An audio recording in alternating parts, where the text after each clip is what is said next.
pool sellest loomikuperioodist ongi nagu Eesti randade niisugune, on nii joonistuses kui maalis käivad need nagu paralleelselt. Ja siis just sellest ajast, kui 90. aastate alguses, kui nagu piirid läksid vabamaks ja kultuurisidemed hakkasid tihenema ja siis ma pääsesin kõigepealt Soome, kus mind eriti vaimustasid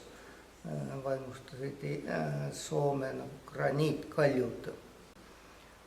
Ja sealt hakkas see kaljude seeria, mis isegi käib veel tänaseni välja.